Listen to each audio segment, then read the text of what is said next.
Hebrews chapter 11 verses 38 and 39.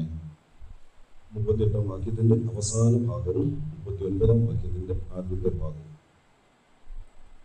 ലോകം അവർക്ക് യോഗ്യമായിരുന്നില്ല, അവർ എല്ലാവരും വിശ്വാസത്താൽ സാക്ഷ്യം ലഭിച്ചു. ആ രണ്ട് വാക്യങ്ങളും കുറച്ചുകൂടുണ്ട്. എന്നാൽ നമ്മുടെ ഇന്നത്തെ ചിന്തയ്ക്ക് ആധാരമായിട്ട് ഈ വായിച്ച ഭാഗത്തുള്ള ചില ആശയങ്ങളാണ് ഞാൻ അല്പമായിട്ട് വിശദീകരിക്കുന്നത്. എന്നതൊന്നുകൂടെ വായിക്കുകയാണ്. ലോകം അവർക്ക് യോഗ്യമായിരുന്നില്ല, അവർ എല്ലാവരും വിശ്വാസത്താൽ സാക്ഷ്യം ലഭിച്ചു. ലേഖനം 11 അധ്യായം നമ്മൾ ധാരാളം കേട്ടിട്ടുള്ളതാണ്. ഈ വേദഭാഗത്തു നിന്നുള്ള ആലോചനകൾ, ദൈവജനത്തിന്റെ ശുശ്രൂഷകൾ ധാരാളം ഇവിടെ പല ദേവദാസന്മാരും നിർവഹിച്ചിട്ടുള്ളതാണ്.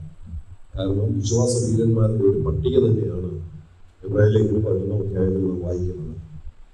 പഴയ നിയമത്തിൽ നിന്നൊക്കെ അവരുടെ ചരിത്രം എടുത്തുദ്ധരിച്ച് എങ്ങനെ അവർ വിശ്വാസത്താൽ ജീവിച്ചു, എങ്ങനെ വിശ്വാസത്തിൽ നിലനിന്നു, എങ്ങനെ വിശ്വാസത്തിന് വില കൊടുത്ത് അവർ മുൻപോട്ട് പോയി, ഇതൊക്കെയാണ് ഈ 11 അധ്യായത്തെ ആധാരമാക്കി നാം ചിന്തിക്കുന്നത്.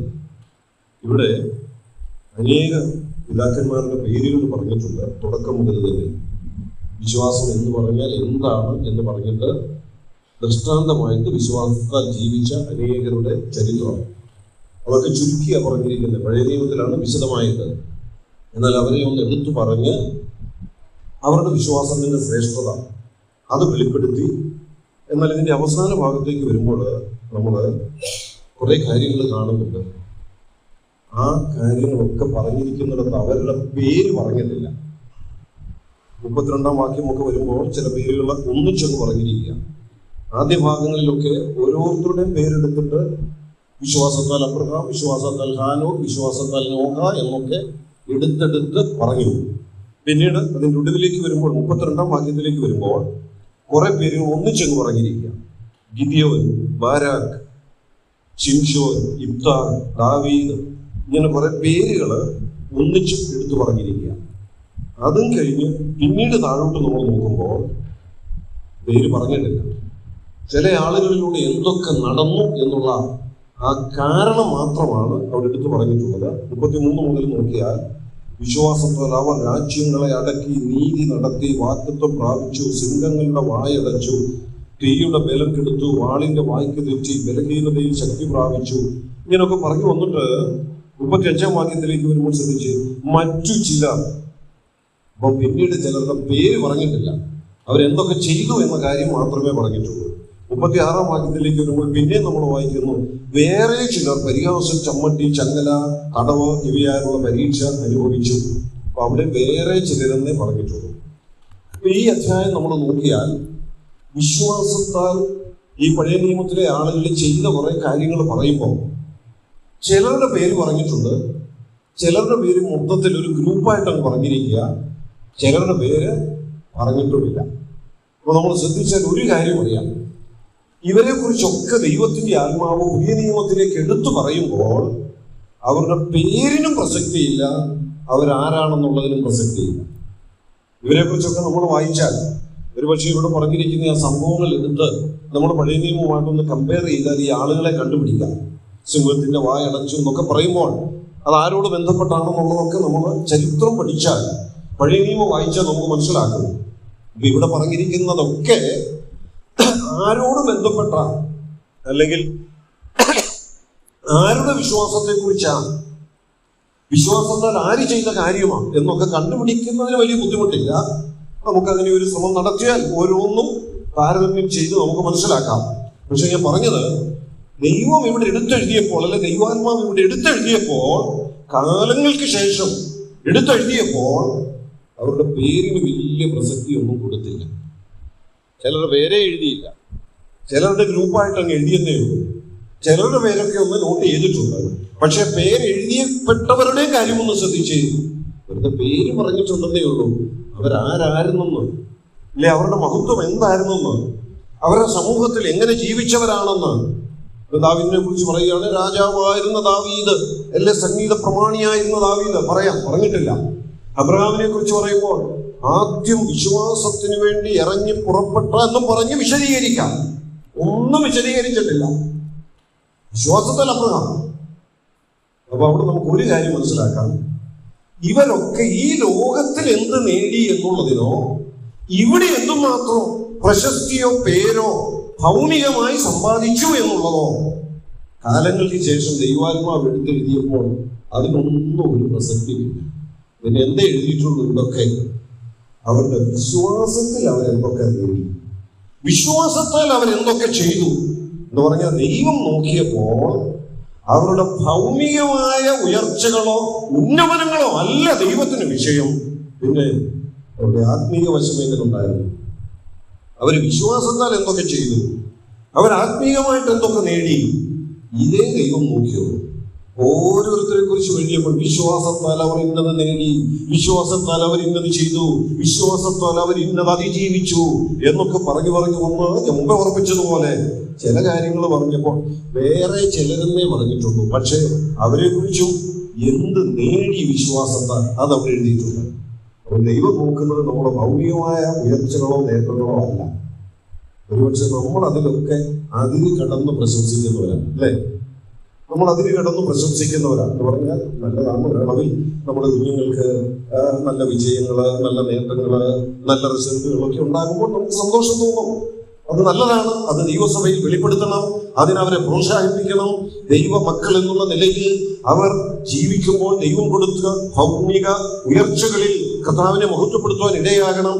എന്നാൽ അതിനേക്കാൾ പ്രശസ്തമായിട്ടുള്ളത് അവർ ആത്മീയമായി എന്ത് നേടുന്നു എന്നുള്ളതിനായിരിക്കണം. അതാണ് ദൈവം നോക്കുന്നത്. ഭൗമികമായി നല്ല ഉയർച്ചകളും നല്ല വിജയങ്ങളും നേടുമ്പോഴും മറുവശത്ത് ആത്മീയമായി അവർക്കൊന്നും അവകാശപ്പെടാനായിട്ടില്ലെങ്കിൽ, ദൈവസന്നിധിയിൽ അവർക്കൊന്നും പുകഴുവാനായിട്ടില്ലെങ്കിൽ ആ ഉയർച്ച കൊണ്ട് വലിയ പ്രയോജനമൊന്നും ദൈവം മുമ്പാകെ ഇല്ല. ഒരുപക്ഷെ ലോകത്തിന്റെ ദൃഷ്ടിയിൽ പറയാൻ പലതുമൊക്കെ കാണും. എന്നാൽ ദൈവത്തിന്റെ മുൻപാകെ പുകഴുവാനോ പ്രശംസിക്കാനോ ഒന്നുമില്ലാതെ വരും. അതുകൊണ്ട് നാം ശ്രദ്ധിക്കേണ്ടത് നമ്മുടെ ആകട്ടെ, നമ്മുടെ കുഞ്ഞുങ്ങളുടെ ആകട്ടെ, നമ്മുടെ പ്രിയപ്പെട്ടവരുടെ ആകട്ടെ, ആത്മീയ വശം എങ്ങനെയുണ്ട് എന്നുള്ളത് മനസ്സിലാക്കുവാനും അതനുസരിച്ചും അവരെ പ്രോത്സാഹിപ്പിക്കുവാനും അതെടുത്തു പറഞ്ഞ് കർത്താവിന് മഹത്വം പറയുവാനും ഇടയാകണം. അത് ഒരു നല്ല മാതൃകയായിട്ട് അല്ലെങ്കിൽ നല്ലൊരു മുന്നറിയിപ്പായിട്ട് തന്നെ ഈ എബ്രായ ലേഖനത്തിന്റെ 11-ാമത്തെ അധ്യായത്തിൽ രേഖപ്പെടുത്തിയിരിക്കുക. ഇവരെ കുറിച്ചൊന്നും അവരുടെ കൂടുതൽ കാര്യങ്ങളൊന്നും പറയാതെ എന്താ അവർ നേടിയത്, എന്താ അവർ വിശ്വാസത്താൽ ചെയ്തത്, അതാണ് എടുത്തു പറഞ്ഞിരിക്കുന്നത്. ഈ വായിച്ച വാക്യത്തിലേക്ക് ഞാൻ വരട്ടെ. ഇവിടെ ലോകം അവർക്ക് യോഗ്യമായിരുന്നില്ല, അവർ എല്ലാവരും വിശ്വാസത്താൽ സാക്ഷ്യം ലഭിച്ചു. ഇവരെ കുറിച്ച് എടുത്തു പറയാവുന്ന നമുക്കറിയാം. ഇവർ അധ്യായത്തിൽ വിശ്വാസത്താൽ എന്ത് നേടി എന്നുള്ള പലരുടെ കാര്യങ്ങൾ ഇങ്ങോട്ട് പറഞ്ഞു വന്നിട്ട് ഒടുവിൽ വന്നത് അവസാനിപ്പിക്കുമ്പോൾ പറയാണ്, ഇവരെല്ലാം വിശ്വാസത്താൽ സാക്ഷ്യം ലഭിച്ചു. അപ്പൊ ഇവരെ കുറിച്ചുള്ള ഏറ്റവും പ്രധാനപ്പെട്ട വിഷയം എന്താണ്?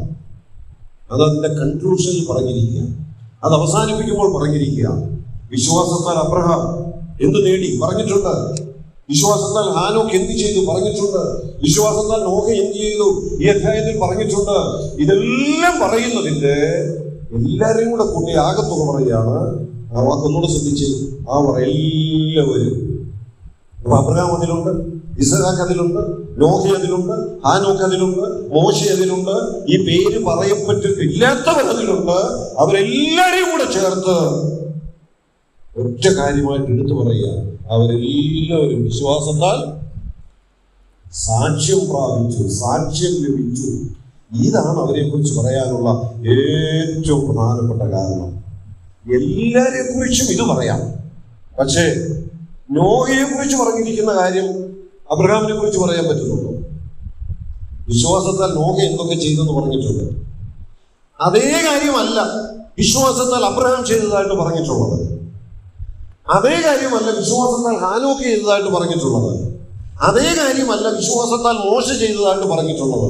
എല്ലാം വ്യത്യസ്തമാണ്. പക്ഷെ ഇതെല്ലാം ചെന്ന് നിൽക്കുന്നത് എവിടെ? ഇതെല്ലാം കൂടെ ചേർത്ത് എല്ലാവരും കൂടെ ചെയ്തതായിട്ട് പറഞ്ഞിരിക്കുന്നത് വിശ്വാസത്താൽ അവരെല്ലാവരും നല്ല, അവർക്കെല്ലാം നല്ല സാക്ഷ്യം ലഭിച്ചു എന്നുള്ളതാണ്. അതാണ് ദൈവാത്മാവ് നോക്കി പ്രത്യേകം അവരെ കുറിച്ച് രേഖപ്പെടുത്തിയത്. പക്ഷെ അവിടെ ഒരു കാര്യം നാം എടുത്ത് ശ്രദ്ധിക്കേണ്ടത്, ഇവരെല്ലാം വിശ്വാസത്താൽ ജീവിക്കുകയും വിശ്വാസത്താൽ സാക്ഷ്യം ലഭിക്കുകയും ചെയ്യുന്നത് ഏത് സാഹചര്യത്തിലാണ്? അതിന് പറ്റിയ സാഹചര്യത്തിൽ ജീവിക്കാൻ പറ്റിയതുകൊണ്ട് ആണോ? സാഹചര്യങ്ങളെല്ലാം അനുകൂലമായിരുന്നത് കൊണ്ടാണോ? അല്ല. പിന്നെ എന്താണ് ആദ്യം പറയുന്നത്? ലോകം അവർക്ക് യോഗ്യമായിരുന്നില്ല. യോഗ്യമല്ലാത്ത, അനുകൂലമല്ലാത്ത ഒരു ലോകത്തിലാണ് ജീവിച്ചത്, ഒരു സാഹചര്യത്തിൽ അവർ ജീവിച്ചത്. അതിന്റെ നടുവിലാണ് അവർ ഈ സാക്ഷ്യം പ്രാപിച്ചത്. ഇത് അവരെ കുറിച്ച് അവരുടെ ചരിത്രം പഠിക്കുമ്പോൾ നമുക്കറിയാം. ഓരോരുത്തരും സാക്ഷ്യം നേടിയ സാഹചര്യം നമ്മൾ പഠിച്ചാൽ അറിയാം. ദാനിയേലിനെ നോക്കി, അനുകൂലമായ സാഹചര്യമായിരുന്നു, യോഗ്യമല്ലാത്ത സാഹചര്യമാണ്. യോസേഫിനെ നോക്കി, അനുകൂലമായ സാഹചര്യമായിരുന്നു, യോഗ്യമല്ലാത്ത സാഹചര്യമാണ്. അപ്പൊ സാഹചര്യം മുഴുവൻ പേരുടെ എതിരാണ്. നമ്മളെ നോഹയെ തന്നെ നോക്കി. നോഹ ദൈവത്തിന്റെ കൃപ ലഭിച്ചൊരു നീതിമാനെന്നറിയപ്പെട്ട് ഒരു ദൈവപുരുഷനായിട്ട് അറിയപ്പെടുമ്പോൾ നോഹ ജീവിച്ച കാലഘട്ടത്തെ നമ്മൾ നോക്കിയാൽ ഈ ഒരു മനുഷ്യനും ഈ ഒരു കുടുംബവും അല്ലാതെ ലോകത്തിലുള്ള സകല മനുഷ്യരും എങ്ങനെ ജീവിക്കുന്നവരാണ്? അങ്ങനെ തന്നെ എഴുതിയിട്ടുണ്ട്. അന്നത്തെ സകല മനുഷ്യരും ദുഷ്ടത പ്രവർത്തിക്കുന്നവർ. സകലരും. നോഹയുടെ അയൽക്കാര് എങ്ങനെ ജീവിക്കുന്നവരാണ്? ദുഷ്ടന്മാരാ. നോഹയുടെ നാട്ടുകാർ മുഴുവൻ എങ്ങനെയുള്ളവരാ? ദുഷ്ടന്മാരാ. നോഹ ഏതെങ്കിലും കാര്യങ്ങൾക്ക് ഇടപെടേണ്ടി വരുന്ന ആളുകൾ മുഴുവൻ എങ്ങനെയുള്ളവരാ? ദുഷ്ടന്മാരാ. അപ്പൊ സാഹചര്യം മുഴുവൻ എതിരാണ്, മുഴുവൻ പ്രതികൂലമാണ്. എന്ന് പറഞ്ഞാൽ ഒരു നല്ല സാക്ഷ്യത്തോടെ ജീവിക്കുന്നതിന് അനുകൂലമായ യോഗ്യമായ ഒരു ലോകത്തിലല്ല നോഹ ജീവിച്ചത്, യോസേഫ് വസിച്ചത്, ദാനിയേൽ വസിച്ചത്. ഇവിടെ പറയപ്പെടുന്ന സകല ആളുകളും ലോകം അവർക്ക് യോഗ്യമായിരുന്നില്ല. അവിടെ ഒരു ഫുൾ സ്റ്റോപ്പാണ് അവിടെ വന്നിരിക്കുന്നത്. എന്നിട്ട് അവർ എന്ന് പറഞ്ഞാൽ തുടങ്ങുന്നത്. പക്ഷേ ഞാൻ അതിൻ്റെ ഇടയ്ക്ക് ഒരു വാക്ക് ചേർക്കുക. ലോകം അവർക്ക് യോഗ്യമായിരുന്നില്ല, എങ്കിലും അവർ വിശ്വാസത്താൽ അവർക്ക് നല്ല സാക്ഷ്യം ലഭിച്ചു. സാക്ഷി ജീവിതം നയിക്കുക എന്ന് പറയുന്നത് സാഹചര്യത്തിന്റെ ആനുകൂല്യം ലഭിച്ചാൽ മാത്രം സാധിക്കേണ്ട ഒന്ന് അല്ല. നമ്മൾ സാക്ഷ്യത്തോടെ ജീവിക്കുക എന്ന് പറയുന്നത് നമുക്കെല്ലാം അനുകൂലമാണ്. ഒരു ദൈവവിധം പറഞ്ഞ് ജീവിക്കുന്നതിന് പറ്റിയ സാഹചര്യങ്ങളാ ചുറ്റുപാടുകളെല്ലാം. എല്ലാവരും അതിനെ അനുകൂലിക്കുന്നവരും സ്നേഹിക്കുന്നവരും വേണ്ട പ്രോത്സാഹനങ്ങൾ തരുന്നവരുമാണ്. അതുകൊണ്ട് വലിയ കുഴപ്പമൊന്നുമില്ല, നല്ല സാക്ഷ്യത്തോടെ ജീവിക്കാം. അങ്ങനെയാണോ ഇവരൊക്കെ ജീവിച്ചത്? അല്ല. ഒരു സാഹചര്യവും അനുകൂലമല്ല. ലോകം അവർക്ക് അനുകൂലമല്ലെന്നാ, ലോകം അവർക്ക് യോഗ്യമല്ലെന്ന് എഴുതിയിരിക്കുന്നത്. എന്നിട്ടും അവർ വിശ്വാസത്താൽ നല്ല സാക്ഷ്യം പ്രാപിച്ചു. നമ്മൾ ജീവിക്കുന്ന ലോകം എങ്ങനത്തെ ലോകമാണ്? നമ്മുടെ കർത്താവ് തന്നെ പറഞ്ഞിട്ടുണ്ട്, ലോകം എന്നെ പകച്ചു, അതുകൊണ്ട് നിങ്ങളെയും ലോകം പകയ്ക്കും. ഒട്ടും യോഗ്യമല്ലാത്ത ലോകത്തിലാണ് നിങ്ങളെ ആക്കിയിട്ട് ഞാൻ പോകുന്നതാണ്.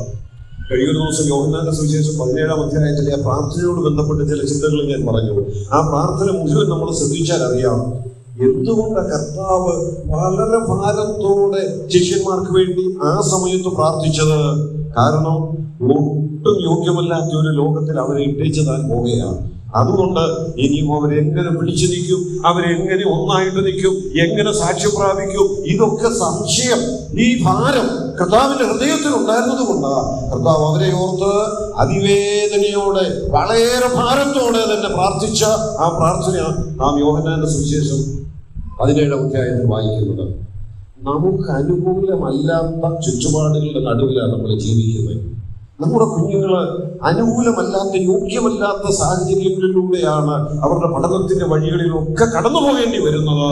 സാഹചര്യം അനുകൂലമല്ല, യോഗ്യമല്ല, എന്നിട്ടും ഇവര് വിശ്വാസത്താൽ നല്ല സാക്ഷ്യം പ്രാപിച്ചു. രണ്ട് കാര്യങ്ങളാണ് ഞാൻ അവിടെ ഓർപ്പിച്ചത്. ദൈവം നോക്കുന്നത് അവരുടെ ഭൗതികമായ നേട്ടങ്ങള്, ഉയർച്ചകള് അല്ല പ്രധാനമായിട്ട്. അതിനേക്കാൾ ഉപരി ഒരാത്മീയമായിട്ട് എങ്ങനെയുണ്ട് എന്നുള്ളതാണ്. രണ്ട്, ആത്മീയമായ നല്ല നിലവാരം പുലർത്തുക എന്ന് പറയുന്നത് സാഹചര്യം കൂടെ അനുകൂലമായ മാത്രം സാധിക്കുന്ന ഒന്നല്ല, യോഗ്യമല്ലാത്ത സാഹചര്യത്തിലും സാധിക്കേണ്ട ഒന്നാണ്. അതാ ശരിയായ സാക്ഷ്യം. ഇനിയും ഇവരെ കുറിച്ച് എടുത്തു പറയാൻ പറ്റുന്ന 3 കാര്യങ്ങൾ ഞാൻ അവിടെ ഒന്ന് ചൂണ്ടിക്കാണിക്കാനായിട്ടാണ് ആഗ്രഹിക്കുന്നത്. യോഗ്യമല്ലാത്ത ലോകത്തിൽ ജീവിച്ചിട്ടും നല്ല സാക്ഷ്യം അവർ പ്രാപിച്ചു എന്ന് പറയുമ്പോൾ അവരിൽ നിന്ന് നമുക്ക് കിട്ടാവുന്ന 3 പ്രധാന കാരണങ്ങൾ. ഇവരെ കുറിച്ചൊക്കെ നമ്മൾ വായിച്ചാൽ അറിയാം. ഇതിനു മുൻപ് ഒരു വാക്ക് 37 വാക്യം അവസാനിക്കുന്നിടം ഒന്ന് ശ്രദ്ധിച്ചു. ജടയാടുകളുടെയും കോലാടുകളുടെയും തോൽ ധരിച്ചു ബുദ്ധിമുട്ടും ഉപദ്രവവും കഷ്ടവും, ആ വാക്ക് ഇതൊക്കെ അവര് സഹിച്ചു. അതിന്റെ മുമ്പ് 36 വാക്യം നമ്മൾ വായിച്ചാൽ ഇവയാലുള്ള പരീക്ഷ അനുഭവിച്ചു. അപ്പൊ അവിടെ ഒക്കെ എഴുതിയിരിക്കുന്ന ചില വാക്കുകൾ നമ്മൾ ശ്രദ്ധിച്ചാൽ ഒത്തിരി കഷ്ടത, ആ കഷ്ടതകളുടെ കാഠിന്യമൊന്നും ഞാൻ എടുത്തു പറയുന്നില്ല. അതൊക്കെ വായിച്ചാൽ അറിയാം എന്തെല്ലാം അവർക്ക് നേരിടേണ്ടി വന്നു എന്നുള്ളത്. അതേക്കുറിച്ച് പറയുമ്പോൾ പറയാം അതെല്ലാം അവരനുഭവിച്ചു, അതെല്ലാം അവര് സഹിച്ചു. എന്താ പറയുന്നതിന്റെ അർത്ഥം? ഇതൊക്കെ അവർക്ക് നേരിടേണ്ടി വന്നപ്പോൾ അവർ പരാതിപ്പെട്ടെന്നാണോ, വെറുതെന്നാണോ, ദൈവത്തോട് ചോദ്യം ചെയ്തെന്നാണോ, എന്തേ എനിക്ക് ഇങ്ങനെയൊക്കെ തരുന്നത് എന്ന് പറഞ്ഞ് വിശ്വാസത്തിൽ അവർ തണുത്തു പോയെന്നാണോ? ഇതൊന്നുമല്ല അവിടെ എഴുതിയിരിക്കുന്നത്. ഇതെല്ലാം അവർക്ക് നേരിടേണ്ടി വന്നപ്പോഴും അവരത് സഹിച്ചു, അവരത് അനുഭവിച്ചു എന്ന് പറഞ്ഞാൽ അതിന്റെ അർത്ഥം ഈ കഷ്ടതകളുടെ നടുവിലും ഞാൻ വേറൊരു വാക്ക് ഇതെല്ലാം കൂടെ ചേർത്ത് ഒന്ന് പറയട്ടെ, സഹിഷ്ണുതയോടെ പിടിച്ചു നിന്നു, ആ പ്രതിസന്ധികളെ അതിജീവിച്ചു. അവർക്ക് ആ സകല പ്രതിസന്ധികളുടെ നടുവിലും അവർക്ക് പിടിച്ചു നിൽക്കാനായിട്ട് പറ്റി. നമുക്ക് വേണ്ടത് ഇങ്ങനെ പറയാം, their perseverance in the midst of all the adversities. എല്ലാ പ്രതിസന്ധികളുടെയും നടുവിൽ അവർ കാണിച്ച ആ പെർസിവറൻസ്, സഹിഷ്ണുതയാണ് നമുക്കവിടെ കാണാനായിട്ട് കഴിയുന്നത്. ഇവിടെ എഴുതിയിരിക്കുന്ന വിഷയങ്ങളൊക്കെ എടുത്തു നോക്കിയാൽ അല്ലേ, കല്ലേറ്, ചമ്മട്ടി എന്ന് വേണ്ട എന്തെല്ലാം കാര്യങ്ങൾ അവിടെ എഴുതി വെച്ചിരിക്കുന്നത്.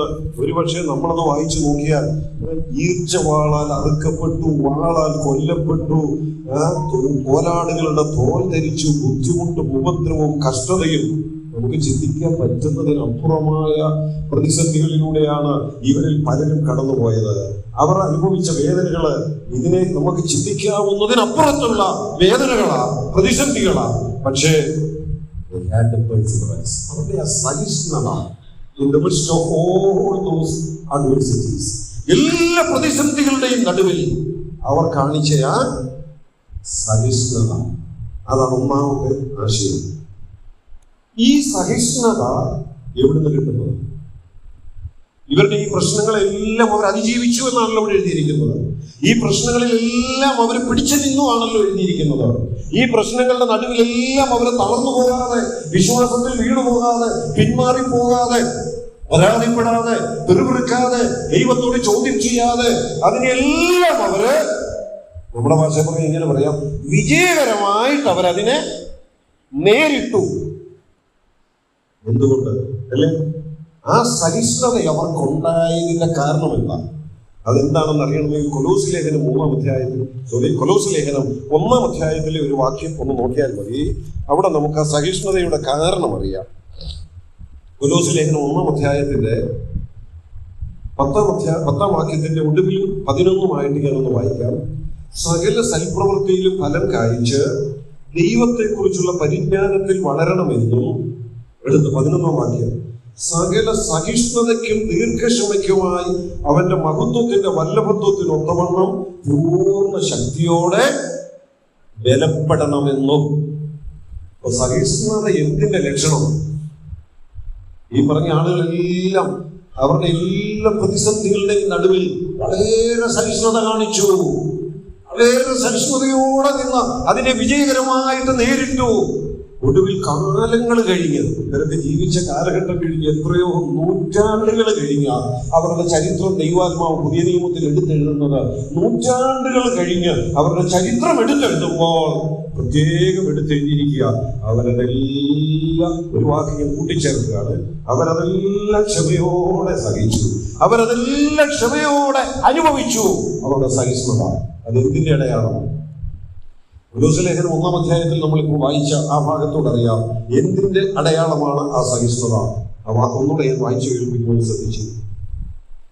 സകല സഹിഷ്ണുതയ്ക്കും ദീർഘക്ഷമയ്ക്കുമായി അവന്റെ മഹത്വത്തിന്റെ വല്ലഭത്വത്തിനൊത്തവണ്ണം പൂർണ്ണ ശക്തിയോടെ ബലപ്പെടണം. അപ്പൊ സഹിഷ്ണുത എന്ന് പറയുന്നത് എന്തിന്റെ അടയാളമാണ്? അവരുടെ ബലത്തിന്റെ അടയാളമാണ്, അല്ലേ? അവരുടെ ബലത്തിന്റെ അടയാളമാണ്. അവർ സഹിഷ്ണുതയോടെ നിന്നു എന്ന് പറഞ്ഞാൽ അതിന്റെ അർത്ഥം എന്താണ്? അല്ലെ, ആത്മീയ ബലമുള്ളവരായിരുന്നു. അവരുടെ ആ spiritual strength, they were spiritually so strong. അതാണ് ആശയം വ്യക്തമാക്കുന്നത്. ആത്മീയമായി നല്ല ബലമുള്ളവരായിരുന്നു. അതുകൊണ്ട് അതൊക്കെ സഹിക്കാൻ അവർക്ക് കഴിഞ്ഞത്, അതുകൊണ്ട് പിടിച്ചെടുക്കാൻ കഴിഞ്ഞത്. നമുക്ക് തന്നെ അറിയാം, ആത്മീയമായി നല്ല ബലം ഇല്ലെങ്കിൽ നമ്മളാണെങ്കിൽ ചെറിയ ചെറിയ പ്രശ്നങ്ങൾ വരുമ്പോഴും വളരെ ആക്റ്റീവായിട്ട് വന്നുകൊണ്ടിരുന്നത്. പിന്നെ കുറച്ചു നാളത്തേക്ക് ആള് വരുന്ന പോലുമില്ല. എന്താ കാരണം? ചോദിച്ച വലിയ പ്രശ്നമൊന്നുമില്ല, ചെറിയ കാരണം മതി. എന്താ കാരണം? ഇത്രയേ ഉള്ളൂ, ആത്മീയമായിട്ട് വലിയ ബലമില്ലെന്നുള്ളതാണ്. ആത്മീയമായി ബലപ്പെട്ട് നിൽക്കുന്ന ഒരാളെ സംബന്ധിച്ചിടത്തോളം ചെറുതെന്നല്ല, ഇവിടെ പറഞ്ഞിരിക്കുന്നത് പോലുള്ള പ്രശ്നങ്ങൾ വന്നാലും അവർ പടരി പോകുന്നില്ല. ഏറ്റവും നല്ല ദൃഷ്ടാന്തം നമ്മുടെ കർത്താവ് തന്നെയാണ്. അതെടുത്ത് പറയണ്ടല്ലോ. കർത്താവ് ഈ ഭൂമിയിൽ ജീവിച്ച കാലഘട്ടം, പ്രത്യേകിച്ച് ഒടുവിലത്തെ 3-3.5 വർഷം തന്റെ പരസ്യ പ്രവർത്തനങ്ങൾ നടത്തിയ കാലഘട്ടം എന്ന് പറയുന്നത്, ഇവനെ എങ്ങനെ പിടിക്കാം, ഉപദ്രവിക്കാൻ, കൊല്ലാം എന്ന് പറഞ്ഞ് നോക്കി നടക്കുന്ന ഒരു കൂട്ടം ആളുകളുടെ നടുവിലാണ് ജീവിച്ചത്. എന്നെ കാണിച്ചാലും കുറ്റം പറയുന്ന ഒരു കൂട്ടം ആളുകൾ, എങ്ങനെയെങ്കിലും വാക്കിൽ കുടുക്കി കൊല്ലണം അതിനെ നോക്കി നടക്കുന്ന ഒരു കൂട്ടം പരീക്ഷന്മാർ, അവരുടെ നടുവിലാണ് ജീവിച്ചത്. പക്ഷെ അവരുടെ നടുവിൽ ജീവിച്ചപ്പോഴും ആ പരസ്യ ജീവിതത്തിന്റെ ഒടുവിൽ സ്വർഗത്തിൽ നിന്നൊരു സർട്ടിഫിക്കറ്റ് കിട്ടി, ഒരു നല്ല സാക്ഷ്യം. എന്താ? ഇവൻ എന്റെ പ്രിയപുത്രൻ, ഇവനിൽ ഞാൻ പ്രസാദിച്ചിരിക്കുന്നു. ഇതിനപ്പുറം ഒരു മാതൃക വേറെയുണ്ടോ? മനുഷ്യരെ നോക്കിയാലും പഴയ നിയമത്തിൽ നല്ല ധാരാളം ദൃഷ്ടാന്തങ്ങളുണ്ട് കേട്ടോ. എല്ലാം നമുക്ക് പരിചയമുള്ള ആളുകൾ, അതുകൊണ്ട് പേര് മാത്രമേ ഞാൻ പറയുന്നുള്ളൂ. യോസേഫ് നല്ല സ്ട്രോങ് ആയിരുന്നു സ്പിരിച്വലി, അതുകൊണ്ടല്ലേ സാക്ഷ്യം നഷ്ടപ്പെടുത്താതെ ജീവിക്കാൻ പറ്റിയേ. ദാനിയേൽ നല്ല സ്ട്രോങ് ആയിരുന്നു സ്പിരിച്വലി, അതുകൊണ്ടല്ലേ സാക്ഷ്യം നഷ്ടപ്പെടുത്താതെ ജീവിക്കാൻ പറ്റിയേ. അപ്പൊ ഇവരുടെ ഒക്കെ ജീവിതത്തിൽ ഈ എബ്രായ ലേഖനം 11-ാം അധ്യായത്തിൽ പറയപ്പെട്ടിരിക്കുന്ന സകല ആളുകളുടെയും ജീവിതത്തെ കുറിച്ച് ഞാൻ ഇങ്ങനെ പറയട്ടെ, ലോകം അവർക്ക് യോഗ്യമായിരുന്നില്ല, എന്നിട്ടും നല്ല സാക്ഷ്യത്തോടെ ജീവിക്കാൻ കഴിഞ്ഞതിന്റെ കാരണം എന്ന് പറയുന്നത് സ്പിരിച്വലി സോ സ്ട്രോങ്. അവർ ആത്മീയമായി നല്ല ബലമുള്ളവരായിരുന്നു.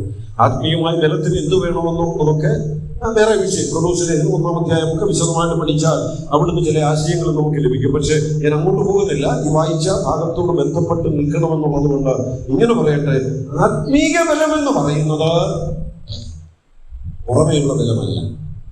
നമ്മൾ മറ്റു ലേഖനങ്ങളൊക്കെ വായിച്ചാൽ ഇങ്ങനെ പറയാം, അകത്തെ മനുഷ്യൻ, ആ അകത്തെ മനുഷ്യൻ ബലപ്പെടുന്ന ബലമാണ്.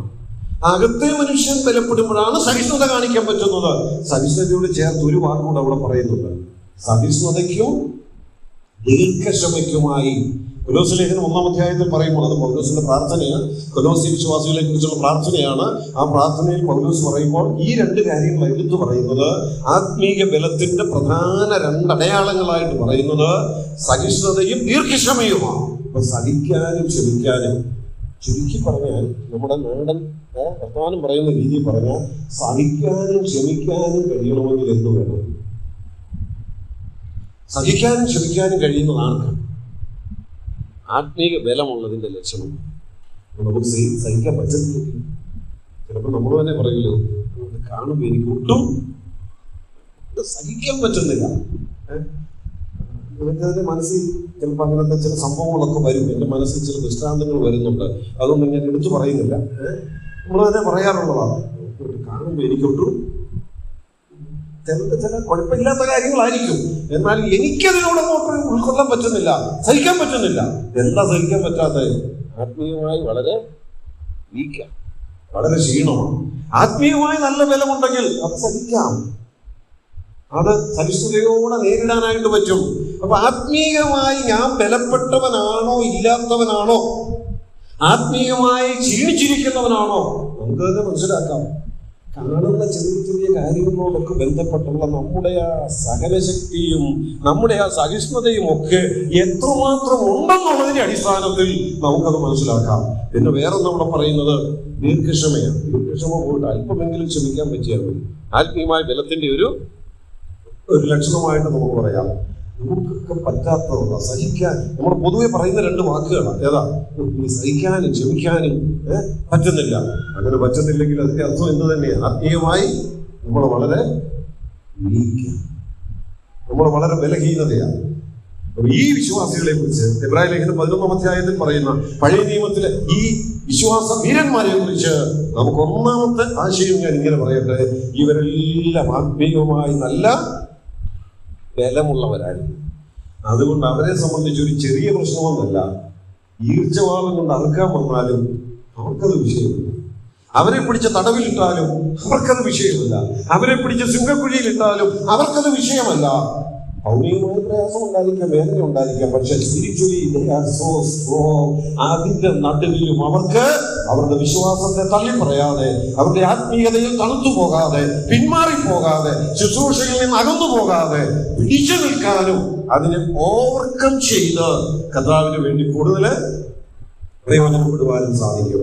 അപ്പൊ ഈ വിശ്വാസികളുടെ എബ്രായ ലേഖനം 11-ാം അധ്യായത്തിൽ പറഞ്ഞിരിക്കുന്ന ആ പുരുഷന്മാരുടെ ചില സ്ത്രീകളുടെ പേര് പറഞ്ഞിട്ടുണ്ട്. ഞാൻ മൊത്തത്തിലൊക്കെ പറഞ്ഞതേ ഉള്ളൂ. ഈ വിശ്വാസവീരന്മാരുടെ ഒന്നാമത്തെ പ്രത്യേകത ആത്മീയമായി നല്ല ബലമുള്ളവരായിരുന്നു. ഇനി രണ്ടാമത്തെ കാര്യം അവിടെ തന്നെ നമ്മളൊന്ന് വായിച്ചാൽ, ഈ സകല പ്രശ്നങ്ങളെയും അവർക്ക് അതിജീവിക്കാൻ കഴിഞ്ഞു. അത്രയ്ക്ക് ആത്മീയമായി ബലമുള്ളവരായിരുന്നു. ആ ബലത്തിന്റെ കാരണം എന്താണ്? ആ ബലത്തിന്റെ കാരണം എന്താണെന്നുള്ളത് അവിടെ തന്നെ പറയുന്നുണ്ട്. നമ്മളിപ്പോൾ നല്ല ബലമൊക്കെ വേണമെങ്കിൽ നല്ല ഭക്ഷണം കഴിക്കണം, എല്ലാ രോഗമുണ്ടെങ്കിൽ നല്ല മെഡിസിൻ കഴിക്കണം, ഇങ്ങനെയൊക്കെയുള്ള പല കാര്യങ്ങൾ, അല്ലെ നല്ല എക്സസൈസ് ചെയ്യണം. ഇതെല്ലാം പല കാരണങ്ങൾ നമുക്ക് ഓരോ കേസ് അനുസരിച്ച് പറഞ്ഞു കൊടുക്കാൻ പറ്റും. പക്ഷേ ഈ അബ്രഹാമും ആനോക്കും നോഹയൊക്കെ പല കേസസാണ്, പല രീതിയിലാണ് അവരൊക്കെ പ്രതിസന്ധികളെ തരണം ചെയ്തത്. പക്ഷെ അതെല്ലാം അവർ തരണം ചെയ്തത് എങ്ങനെയാണെന്ന് ചോദിച്ചാൽ ഒറ്റ വാക്കിൽ ഇങ്ങനെ പറയാം. അടുത്ത വാക്ക്, ലോകം അവർക്ക് യോഗ്യമായിരുന്നില്ല. അടുത്ത വാക്ക്, ആ വാക്ക് ഒന്നുകൂടെ വായിച്ചു. 11-ാം വാക്യം. അവരെല്ലാവരും എങ്ങനെ അതിനെ തരണം ചെയ്തു? വിശ്വാസം.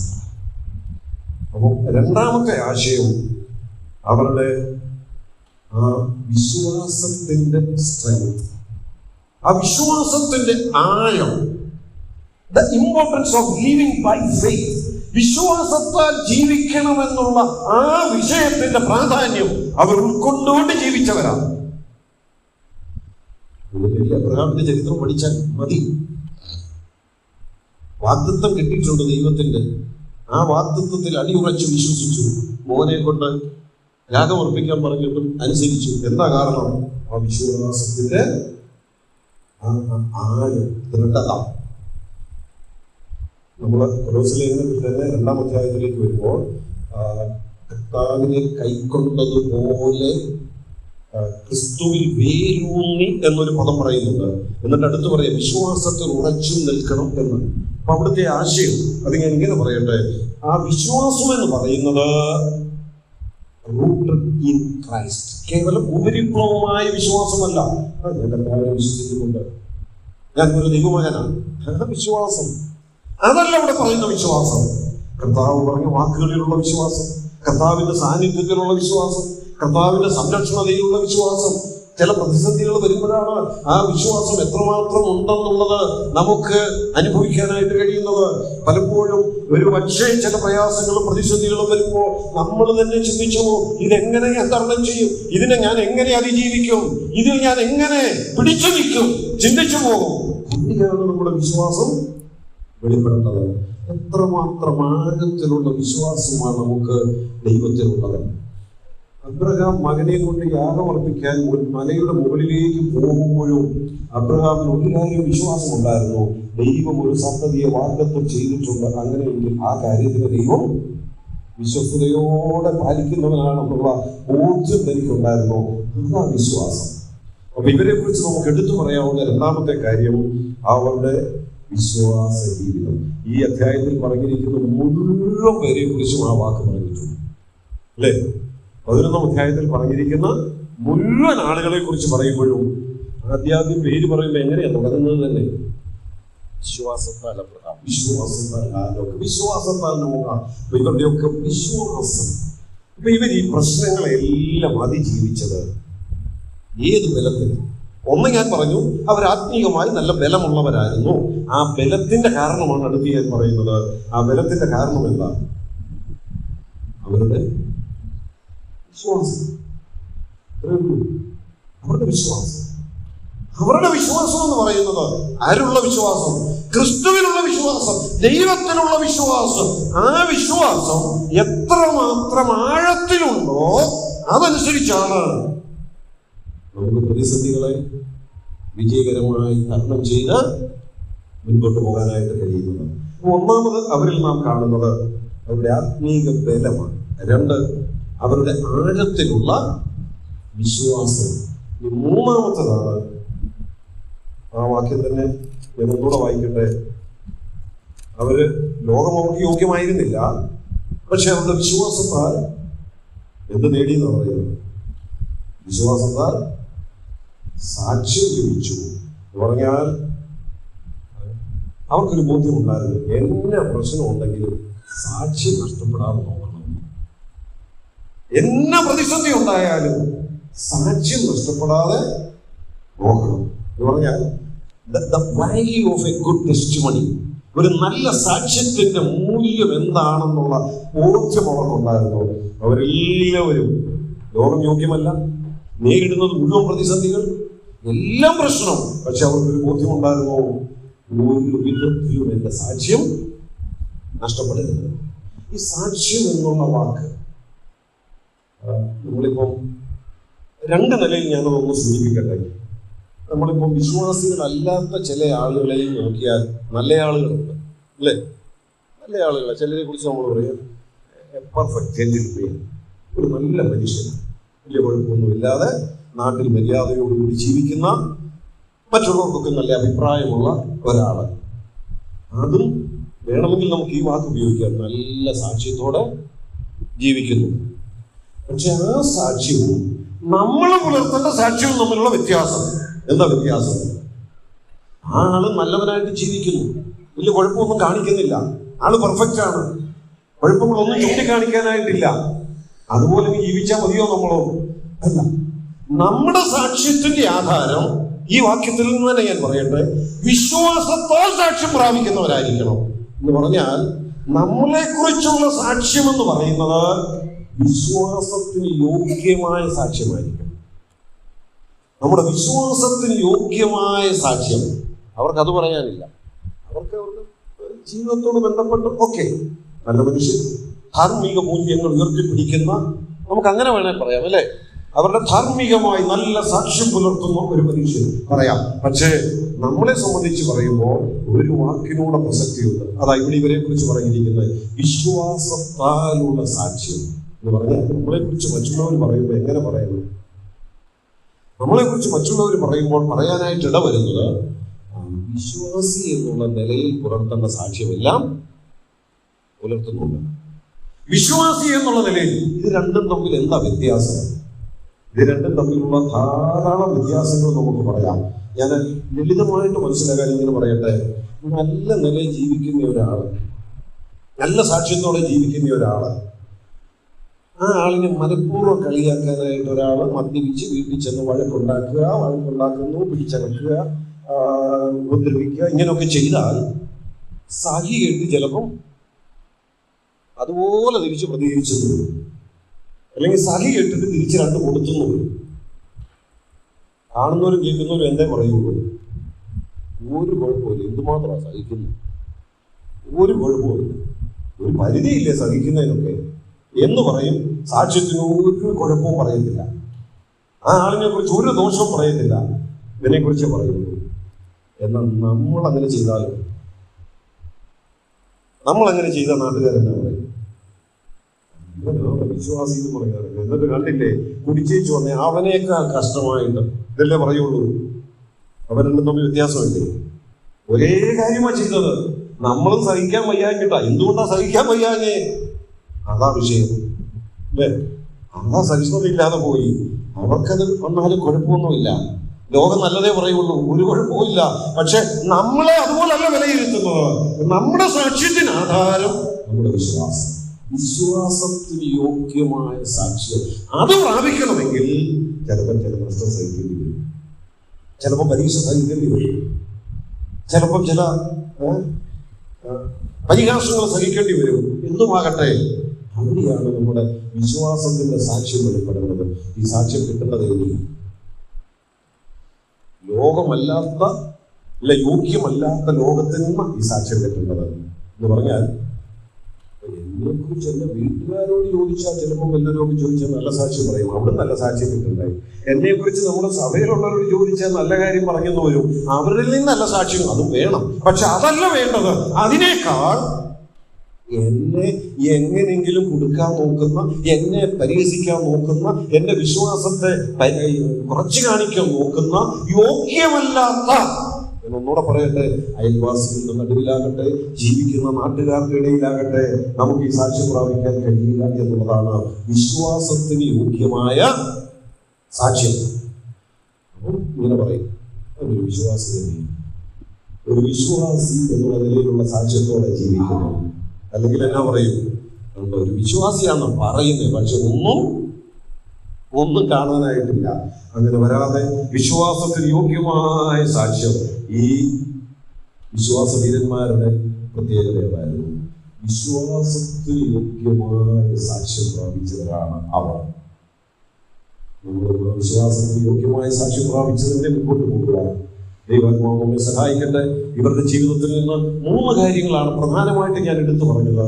1, അവരുടെ സഹിഷ്ണുത, ആത്മീക ബലം. 2, ആഴത്തിലുള്ള വിശ്വാസം. 3, നല്ല സാക്ഷ്യ ജീവിതം. ആ സാക്ഷ്യ ജീവിതത്തെ കുറിച്ച് പറയുമ്പോൾ പല ദൃഷ്ടാന്തങ്ങൾ മനസ്സിലേക്ക് പെട്ടെന്ന് വരുന്നുണ്ട്. ഒരെണ്ണം മാത്രം ഞാനൊന്ന് എടുത്തു പറയട്ടെ. ആ വന്നതിൽ ഒരെണ്ണം മാത്രം. ഇയ്യോബിന് ലഭിച്ച സാക്ഷ്യം നമ്മൾ നോക്കി. ഇയ്യോബിനെ കുറിച്ച് നല്ല അഭിപ്രായം പറഞ്ഞതാരാ? ദൈവമാണ്. ദൈവം തന്നെ നല്ല അഭിപ്രായം പറഞ്ഞു. പക്ഷെ അവിടെ ശ്രദ്ധിക്കേണ്ടത് ആരോടാ പറഞ്ഞത്? പിശാചിനോടാ പറഞ്ഞത്. പിശാചിനോട് പറയുമ്പോൾ ഈ പിശാചെന്ന് പറയുന്നത് എങ്ങനെയെങ്കിലും ഇവനെ ഒന്ന് കുറച്ച് കാണിക്കാൻ, ഇവനിലൊരു കുറ്റം കണ്ടുപിടിക്കാൻ നോക്കി നടക്കുന്നയാളാണ്. ഇല്ലേ പോലും ഉണ്ടാക്കി പറയാൻ നോക്കി നടക്കുക. പുതിയ നിയമത്തിൽ തന്നെ നമ്മൾ പറയുന്നതനുസരിച്ച് നോക്കിയാൽ അപവാദി അല്ലേ? ഇല്ലെങ്കിൽ പോലും കുറ്റം കണ്ടുപിടിച്ച് പറയാൻ നോക്കി നടക്കുന്നയാളാണ്. അവനോടാ പറഞ്ഞത്, ഇതുപോലൊരു നീതിമാൻ, ഇതുപോലൊരു സാക്ഷ്യമുള്ളവൻ വേറെ ഇല്ലെന്ന്. എന്തെങ്കിലും തിരിച്ചു പറയാനുണ്ടായിരുന്ന പിശാച് അന്നേരം എന്ന് പറഞ്ഞത്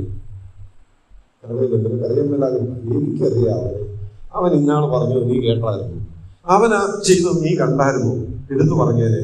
പക്ഷെ പിശാചിന് പോലും ഒന്നും പറയാനില്ല. സമ്മതിച്ചു കൊടുത്തു.